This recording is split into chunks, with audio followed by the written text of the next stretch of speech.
Un poids lourd invaincu, à l'agressivité rare, capable d'épuiser et de stopper n'importe quel adversaire. Ike Ibeabuchi, surnommé The President, a terrorisé la catégorie reine du noble art à la fin des années 1990. Derrière chaque victoire, pourtant, se cache une instabilité profonde qui finira par anéantir une carrière promise à la légende. Entre instabilité psychologique, enlèvement, emprisonnement et même double identité, qui n'existait que dans son esprit instable. Je suis Julio, vous êtes sur Pur Combat. Abonnez-vous et partagez, c'est ainsi que YouTube considère la chaîne comme pertinente et que vous ne ratez aucun épisode.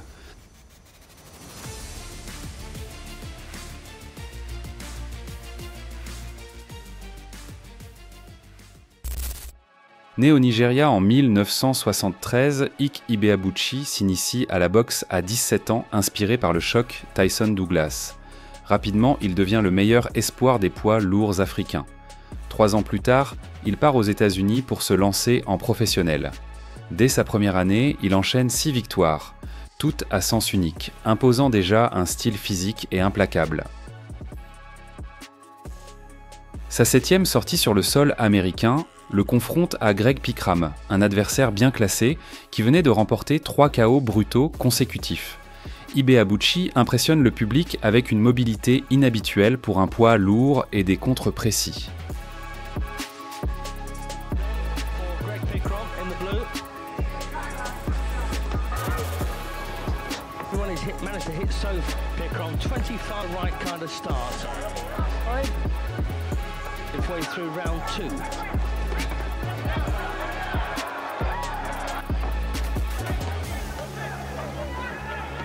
Ibeabuchi now getting much closer.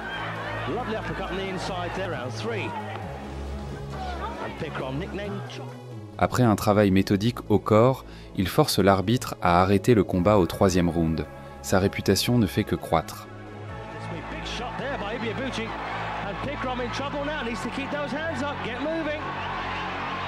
Oh, he's down. Oh, he's all over the place still. Well, it's all over that one.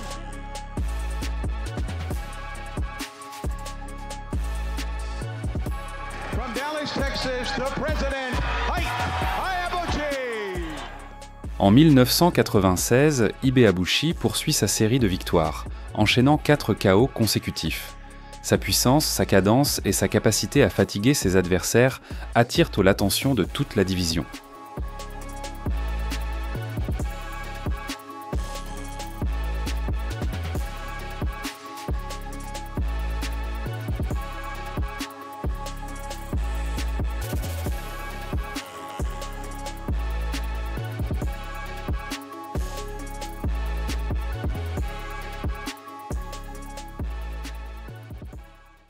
Début 1997, il croise Calvin Jones, connu pour être partenaire d'entraînement de Mike Tyson.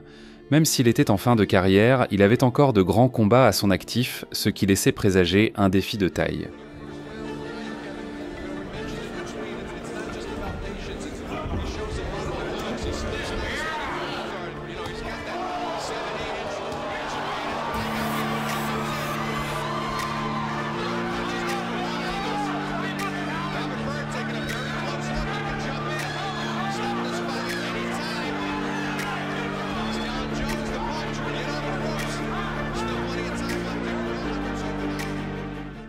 Dès les premiers échanges, Jones teste la résistance d'Ike, qui garde son calme, cartographie l'opposition, puis impose son rythme. Le combat s'arrête par KO à la fin du 2e round.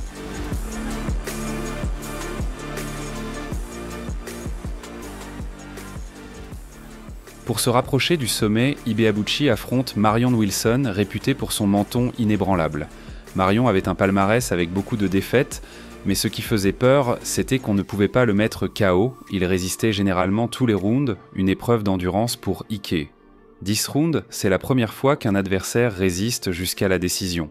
C'est la première fois qu'un adversaire résiste jusqu'à la décision. Ibeabuchi reste invaincu, validant sa capacité à gérer non seulement la puissance, mais la durée.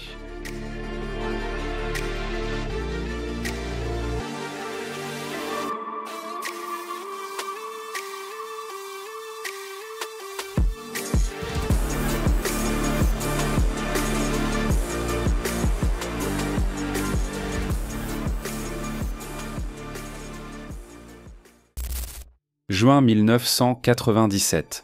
2 invaincus à l'apogée, Ike Ibeabuchi vs David Tua, 27 victoires, dont 23 par KO. Un affrontement sans concession, plus de 1700 coups échangés sur 12 rounds pour le titre WBC International Heavy.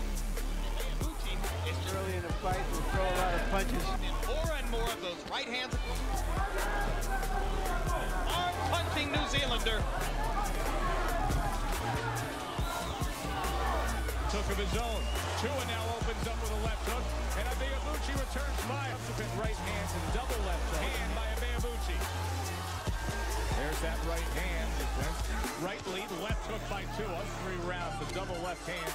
And his commitment to keep punching. Oh, very nice. Tyson had those fast hands, and on the inside, he had blistering combinations that he round number 9. And now Tua. Combination at the end at the bell. Wow. Look at that, proving himself. 16-0. While the Samoan unleashed fire and fury in close quarters. And he's also strong. He's pushing Tua back off. Here comes too little, too late. Look at this exchange. Tua head hunting. He's not landing though. Oh, good shot. It was Ibeabuchi or punching. But at the end of the 11th round, it was the left hook. Tua lunging, looking for that left hook. Ibeabuchi still punching in combinations. Call the play away. Now they go swinging in the middle of the ring. That's what they Look needed. at this. Nice way to end it. Le rythme et la brutalité sont extrêmes. Ibeabuchi sort vainqueur par une décision controversée, décrochant ainsi son premier titre majeur. Cette performance a un prix, maux de tête persistants et les premiers signes graves de troubles mentaux apparaissent. Après son combat contre Tua, la santé mentale d'Ibeabuchi se détériore rapidement. Il enchaîne les crises de comportement, coupe les ponts avec son entourage et ses premiers démêlés avec la justice commencent. Il refuse plusieurs combats importants et, lors d'un épisode psychotique, kidnappe le fils de 15 ans de son ex-compagne avant de percuter un pilier en béton en pleine autoroute. Ce geste lui vaut 121 jours de prison et une amende de 500 000 $.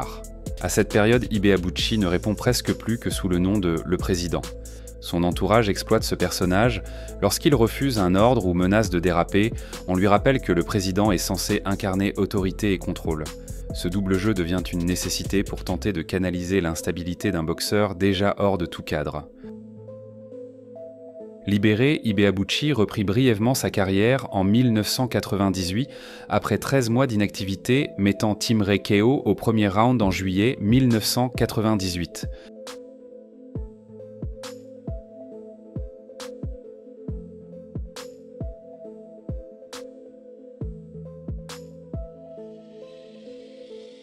Deux mois plus tard, il battit Everton Davis en 9 rounds sans difficulté, revenant ainsi au sommet de la catégorie. Sa force était toujours intacte.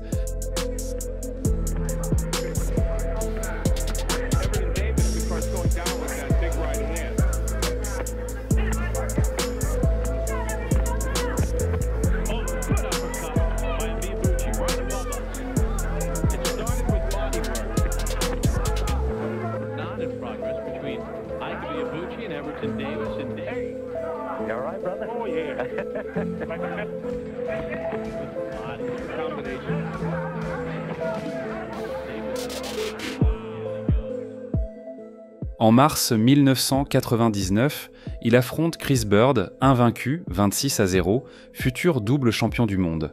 Les premières reprises sont tactiques, puis Ibeabuchi trouve la faille et accumule les dommages.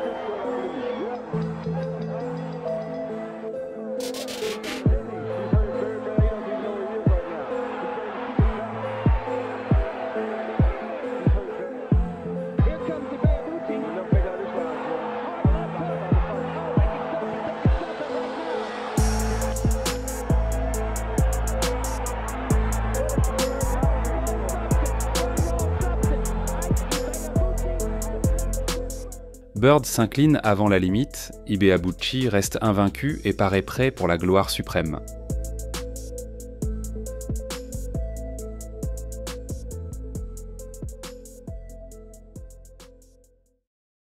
Quelques jours après la victoire contre Bird, de nouveaux troubles psychiques l'emportent. Ibeabuchi est arrêté après une agression violente et condamné à 30 ans de prison. Un diagnostic sévère de troubles bipolaires est confirmé, menant à une hospitalisation forcée. Depuis, il alterne périodes de détention et centres de rétention pour immigrants aux États-Unis. Ike Ibeabuchi reste l'un des plus grands SI de l'histoire des poids lourds. Sa trajectoire, faite de domination, d'excès et de disparition brutale, prouve que la victoire sur le ring ne garantit rien en dehors. Abonnez-vous à Pur Combat et partagez cette vidéo et laissez un commentaire. C'est votre action qui signale à YouTube l'importance de notre contenu pour la plateforme. À bientôt pour un nouveau dossier factuel sur les figures marquantes du monde du combat.